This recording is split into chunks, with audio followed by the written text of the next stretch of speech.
Welcome to Kiruthika's kitchen. இன்னைக்கு நம்ம கிச்சனில் என்ன பார்க்க போகிறோம்னா, பொங்கலுக்கு ஒரு டேஸ்டியான சாம்பார் செய்ய போகிறோம். வாங்க எப்படி செய்யறதுன்னு பார்க்கலாம்.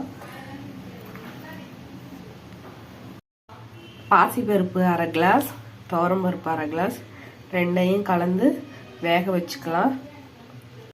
பருப்பை நல்லா கழுவிட்டு வேக வச்சுக்கலாம். ஒரு பல் பூண்டு சேர்த்துருக்கேன், பெருங்காயம் சேர்த்துக்கலாம்.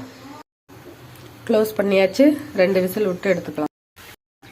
இது ஒரு சின்ன டிப்பு. இந்த மாதிரி வளையம் போட்டிருக்கும் போது பருப்பு வேகும் போது தண்ணி கீழே சிந்தாம இதுக்குள்ளேயே நின்றுக்கும். நீங்களும் ட்ரை பண்ணி பாருங்க. சாம்பாருக்கு மசாலா அரைச்சிக்கலாம். அதுக்கு தேவையான பொருட்கள்: 1 ஸ்பூன் பச்சைக்கடலை பருப்பு, 2 ஸ்பூன் தனியா, 20 மிளகு, அரை ஸ்பூன் சீரகம், 5 வரமிளகா, 3 ஸ்பூன் தேங்காய் துருவல், கட்டி பெருங்காயம் சின்னதாக ஒரு 2 பீஸ். கடாயை அடுப்பில் வச்சு கொஞ்சமாக எண்ணெய் விட்டு ஒவ்வொரு பொருளாக சேர்த்து வறுத்துக்கலாம். கொஞ்சமாக எண்ணெய் சேர்த்துருக்கேன். இப்போ கடலைப்பருப்பு சேர்த்துக்கலாம் ஃபஸ்ட்டு. இப்போ எல்லா பொருளையும் சேர்த்து வறுத்துக்கலாம். எல்லா பொருளும் நல்லா செவந்துருச்சு. கடைசியாக தேங்காவை சேர்த்துக்கலாம். தேங்காய் சேர்த்தோடனே அடுப்பை ஆஃப் பண்ணிக்கோங்க. நல்லா வெந்துருச்சு. சாம்பாருக்கு தேவையான காய் நறுக்கி வச்சிருக்கேன். கத்திரிக்காய் 2, சின்ன வெங்காயம், தக்காளி, பீன்ஸ், கேரட், பச்சை மிளகாய் 1, வரமிளகாய் 2.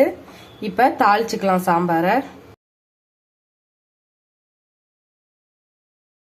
சாம்பாருக்கு தேவையான மசாலா சேர்த்துக்கலாம். மஞ்சத்தூள் அரை ஸ்பூன், மஞ்சள் தூள் 1.5 ஸ்பூன், தனி மிளகாய் தூள் சேர்த்துக்கலாம். 3/4 ஸ்பூன் சாம்பார் பொடி சேர்த்துருக்கேன். இப்போ வறுத்து அரைக்கிற மசாலாவை கடைசியாக தான் சேர்க்கணும். இப்போ காயை வேக வச்சுக்கலாம். நான் குக்கரில் தான் வச்சுருக்கேன். ஒரு விசில் விட்டு காயை வேக வச்சுக்கலாம். வறுத்த மசாலாவை அரைச்சிட்டு வந்துக்கலாம். இது பொடியாக அரைச்சாலும் அரைச்சிக்கலாம், தண்ணி சேர்த்து அரைச்சாலும் அரைச்சிக்கலாம். காயெல்லாம் நல்லா வெந்துருச்சு. இப்போ நம்ம அரைச்ச பொடியை சேர்த்துக்கலாம். அரைச்ச பொடியில் 2 ஸ்பூன் அளவுக்கு சேர்த்துருக்கேன். நான் தண்ணி சேர்க்காம அரைச்சிருக்கேன். பொடியாட்டம் மிச்ச பொடியை எடுத்து ஃப்ரிட்ஜில் வச்சுக்கோங்க. நல்லாயிருக்கும், வீணாக போகாது. ஏன்னா நம்ம எல்லாம் வறுத்து அரைச்சிருக்கனால நல்லாயிருக்கும். நான் 100 கிராம் பருப்புக்கு இந்த ஸ்பூனில் நல்லா 2 ஸ்பூன் அளவுக்கு நம்ம அரைச்ச பொடியை சேர்த்துருக்கோம். எல்லாம் சேர்க்க வேணாம், திகட்டிரும். தேவையானது மட்டும் சேர்த்துக்குங்க. தேவையான அளவுக்கு மட்டும் சேர்த்துக்குங்க. நல்லா சாம்பார் கொதிக்குது, நல்லா வாசம் வருது. இப்போ கொஞ்சமாக வெல்லம் சேர்த்துக்கலாம். இது நுணுக்குன்னா 1 ஸ்பூன் அளவுக்கு இருக்கும்.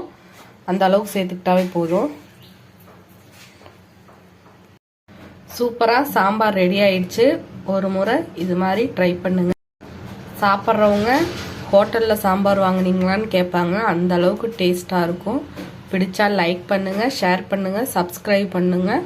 உங்களோட சப்போர்ட் எனக்கு வேணும். தேங்க்யூ.